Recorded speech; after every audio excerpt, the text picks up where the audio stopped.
pagi teman-teman, selamat pagi Ibu dosen. Saya selaku koordinator dari kelompok A akan memaparkan hasil kerja kami, yaitu tentang materi tentang behaviorisme, yaitu koneksionisme. Sebelum itu, izinkanlah saya memperkenalkan diri saya. Perkenalkan, nama saya Emma Diana Purnama Raid, biasa disapa Purnama, asal dari Wolowaru. Baik, tanpa memperpanjang kata, saya akan memaparkan hasil kerja saya. Teori behaviorisme lahir pada awal abad 19 yang dikenalkan oleh Wilhelm Wundt. Behaviorisme merupakan salah satu aliran psikologi yang memandang individu hanya dari sisi fenomena jasmania dan mengabaikan aspek-aspek mental. Dengan kata lain, behaviorisme tidak mengakui adanya kecerdasan, bakat, minat, dan perasaan individu dalam satu belajar. Koch menyatakan behaviorisme klasik yang berlangsung memiliki ciri-ciri sebagai berikut. 1. Objektivisme. 2. Orientasi atau stimulus, memiliki hubungan kedekatan dengan respon. 3. Periferal. 4. Menitik beratkan pada belajar asosiatif. 5. Environmentalis, yaitu menitik beratkan kepada pengaruh lingkungan terhadap perilaku siswa. Kemudian prinsip-prinsip dalam teori belajar behavioristik. 1. Primary or secondary. 2. Schedules or reformations. 3. Stimulus control in learning. 4. Elimination respect. Teori behavioristik mengutamakan pengukuran, sebab hal itu merupakan suatu hal penting untuk melihat terjadinya perubahan tingkah laku.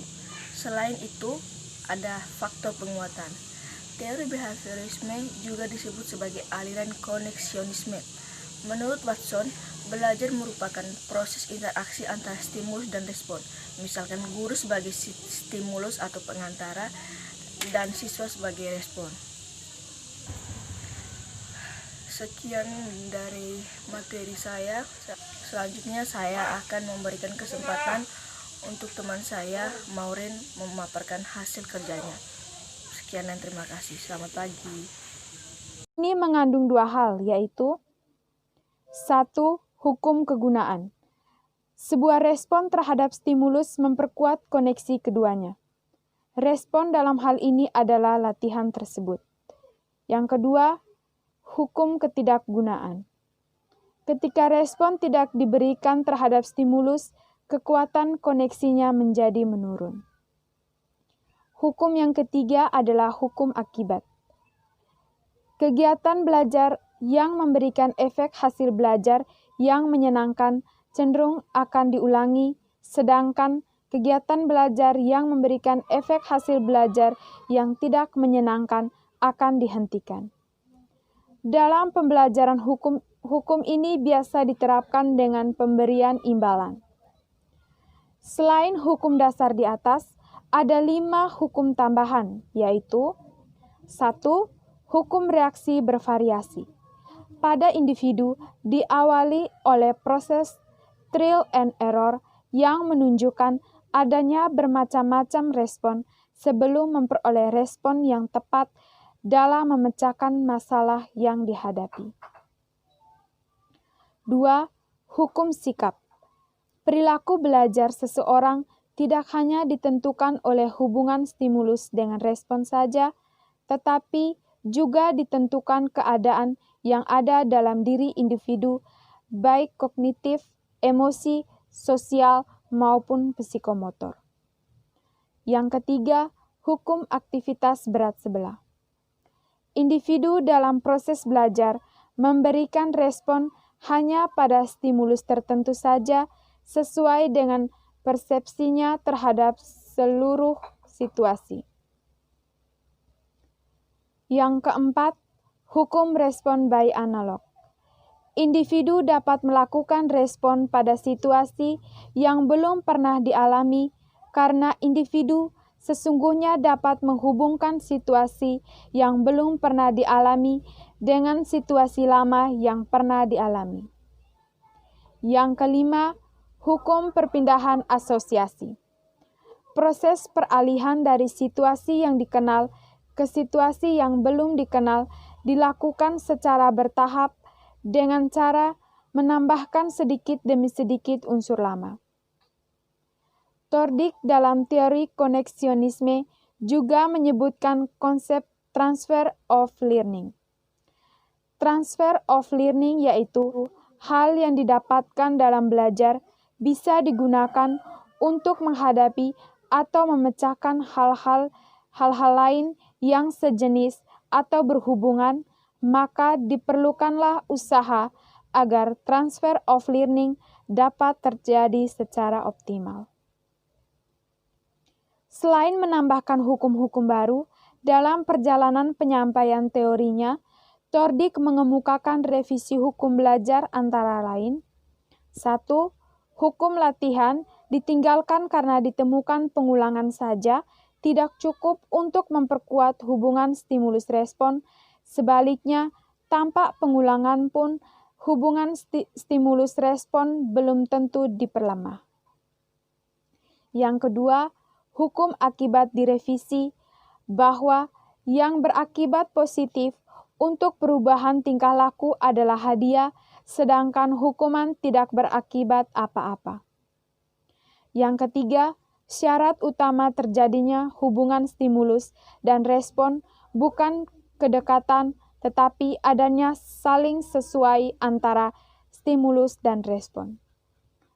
Yang keempat, akibat suatu perbuatan dapat menular baik pada bidang lain maupun pada individu.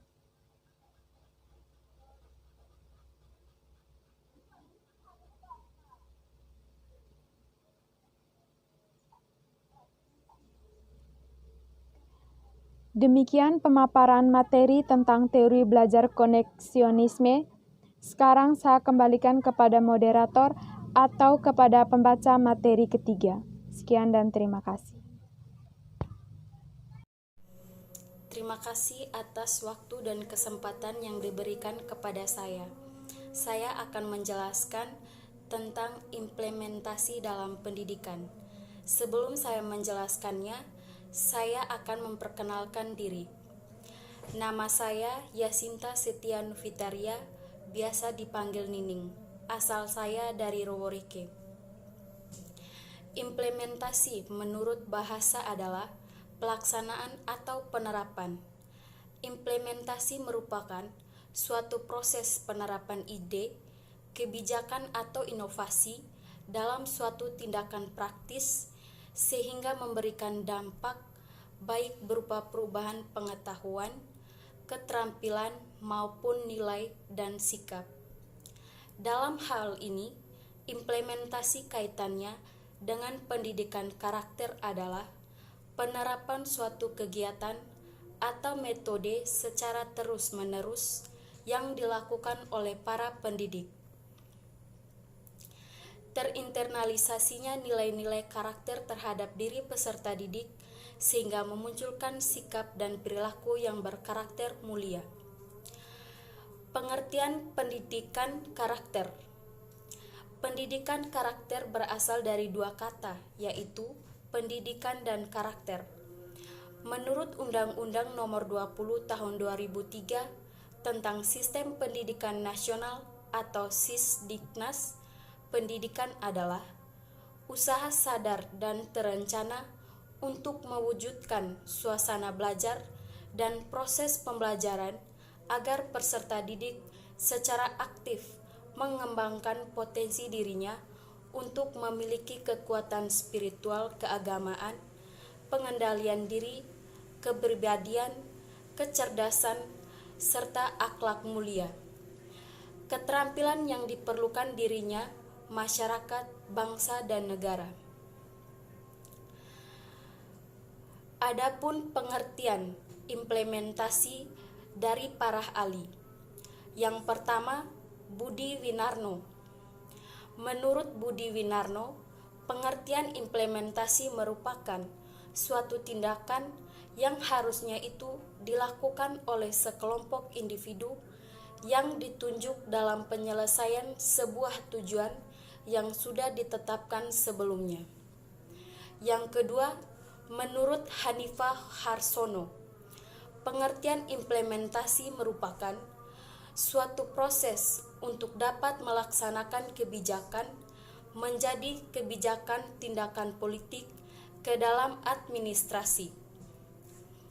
Menurut Hanifah Harsono, kebijakan di dalam rangka penyempurnaan pada suatu program. Yang ketiga, Nurdin Husman. Menurut Nurdin Husman, pengertian implementasi merupakan sesuatu yang bermuara pada aktivitas aksi, tindakan, atau juga aktivitas yang dilakukan dengan secara sistematis serta terkait oleh mekanisme. Karena begitu, maka implementasi tersebut bukan sekedar aktivitas, namun suatu kegiatan atau aktivitas yang terencana serta untuk mencapai tujuan kegiatan atau aktivitas. Tujuan implementasi seperti yang dituliskannya, sebelum implementasi ini dilakukan secara sistematis serta terkait oleh mekanisme untuk dapat mencapai tujuan tertentu.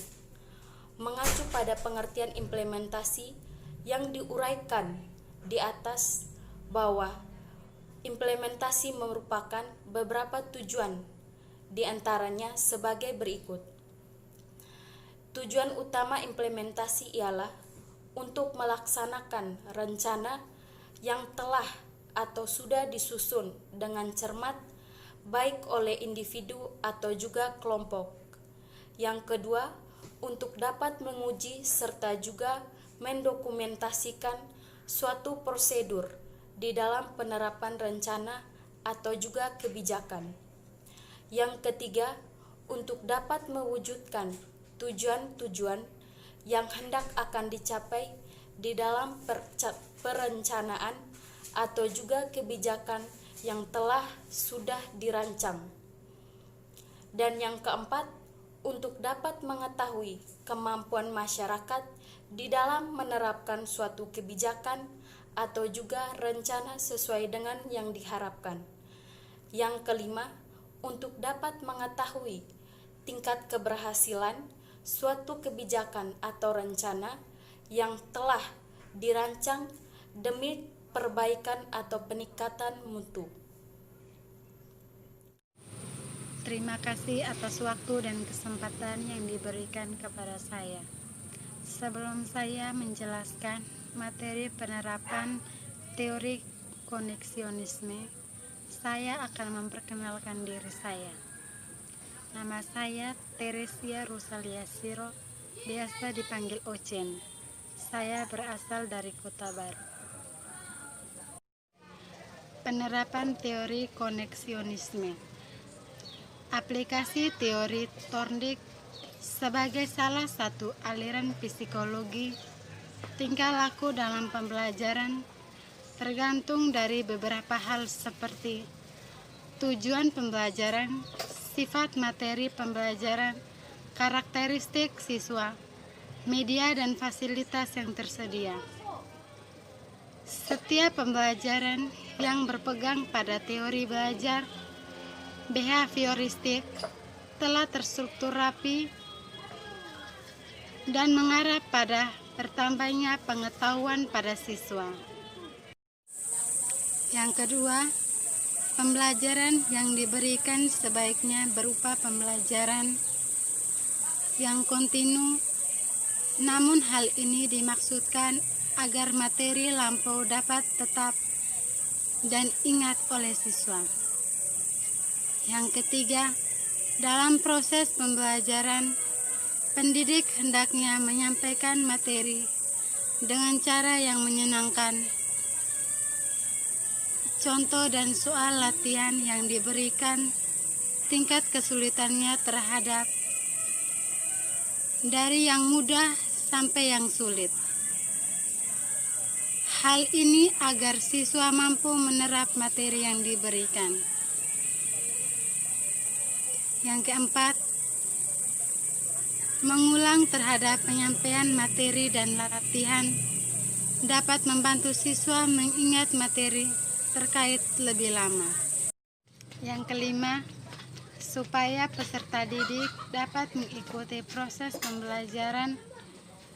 Proses harus bertahap dari yang sederhana hingga yang kompleks. Yang keenam, peserta didik yang telah belajar dengan baik harus segera diberi hadiah, dan yang belum baik harus diperbaiki. Yang ketujuh, dalam belajar, motivasi tidak begitu penting, karena perilaku peserta didik terutama ditentukan oleh penghargaan eksternal dan bukan oleh intrinsic motivation. Yang lebih penting dari ini ialah adanya respon yang benar terhadap stimulus.